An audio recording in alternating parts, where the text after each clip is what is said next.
munsi wa Mungu rero nk'isaha 8 haraje imodoka y'igisirikare, yambaye bashize ko ibyatsi mangarara ibiki, baca bazana n'ibarabara nyene ribava Makamba, baraza bashitse hariya iwacu ku Matyazo ku Basekere, baca basemerera ngo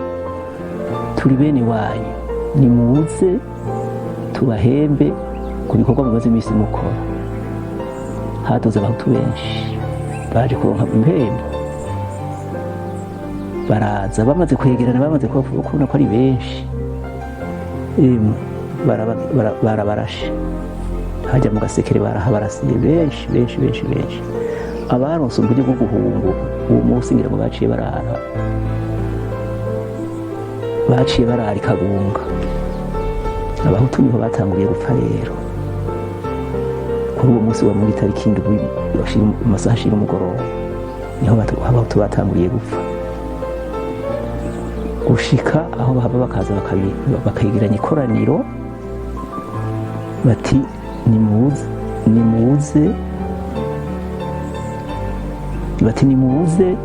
uno munsi tugira tubarike ikoraniro,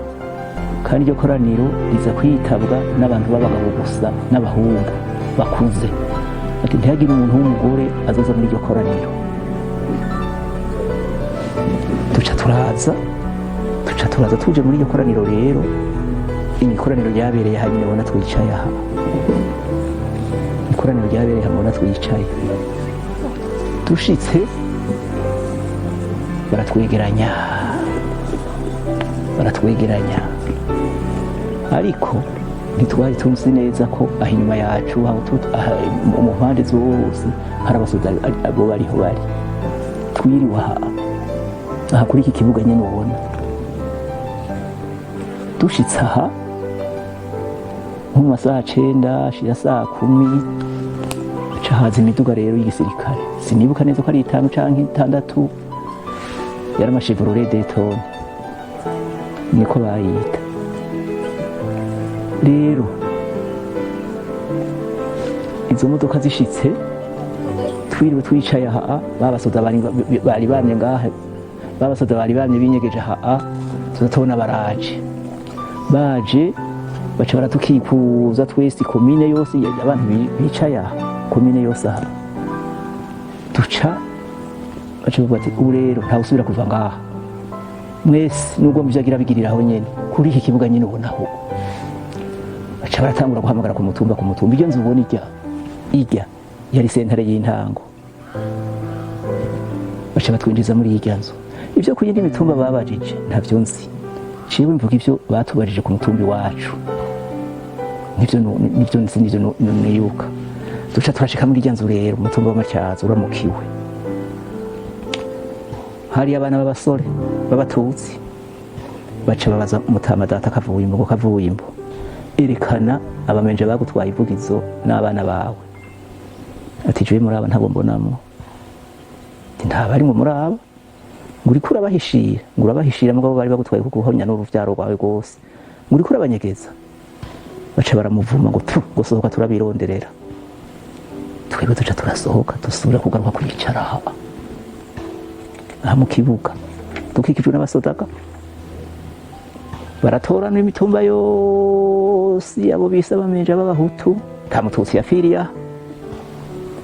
babarunda muri biriya bisari bona vy'irya nzu, babarunda. Rero abishwe, murabona urya ruhombe muri irya nzu, murabona ingene yubatse, urya ruhombe rw'imbere hariya, uraba tumbere hariya bariko barimba, hajya niho babegamitse. Hacaza rero abandi basoda baje bava Igitega, umutegetsi wabo aca abaha itegeko ryo kurasa,